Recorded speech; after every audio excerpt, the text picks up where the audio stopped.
If you're between the age of 18 to 40 years, I want you to stop scrolling and pay attention to this because it will save your life. Now, there's something subtle that happens in our daily lives that we are not aware of but can actually shorten your lifespan. So to begin with, let's play put a finger down. So put a finger down if your work requires you to sit for a prolonged period of time. Could be behind a desk, behind your computer, or just talking to clients. Put a finger down if you spend prolonged hours lying down, probably busy on your phone, or maybe watching TV, your favorite series, or playing video games.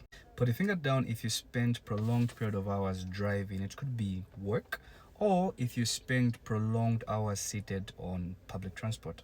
Now, that's what we call a sedentary lifestyle. So a sedentary lifestyle is characterized by being inactive for prolonged periods of time. It could be just seated or just lying down for at least more than 6 to 8 hours, requiring minimal energy expenditure. Now, a sedentary lifestyle is quite dangerous in that it puts you at risk of developing all sorts of medical conditions such as being obese, being hypertensive at a BP, being diabetic at a sugar, increased cholesterol levels in your body, conditions like atherosclerosis that put you at risk of developing other cardiovascular diseases. Now, having those conditions puts you at risk of developing strokes. It puts you at risk of developing heart attacks. And believe it or not, we are seeing a huge number of young patients coming in with strokes and heart conditions. Sitting for prolonged periods of time tends to slow down your metabolism, increasing the calories in your body. That tends to predispose you to becoming obese.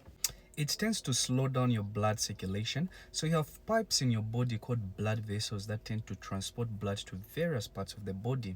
Now, the problem that comes about is that these pipes, these blood vessels such as arteries, start to stiffen.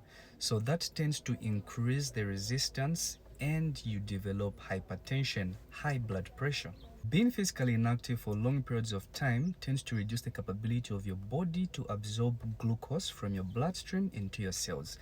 This can lead to hyperglycemia and, if prolonged, can predispose you to diabetes, sugar. So there are certain things that you can incorporate in your life if you know you have a sedentary lifestyle. For example, if it's work related, at least every hour, spend about 2 to 5 minutes. You stand up, you walk around, at least be active so that blood circulates. You have to incorporate physical activities in your life. You just don't always have to go to the gym. At least in a week, identify 5 days and spend minimum 30 minutes. It could be walking, it could be jogging, it could be running, or anything that keeps you physically active. These days we have gadgets that can easily monitor our daily steps, such as your phone or your watch. At least aim between 7,000 to 10,000 steps daily. So this has been shown to actually reduce the risk of you developing various sorts of non-communicable diseases. The whole point here is at least be active and reduce a sedentary lifestyle, and you will prolong your lifespan.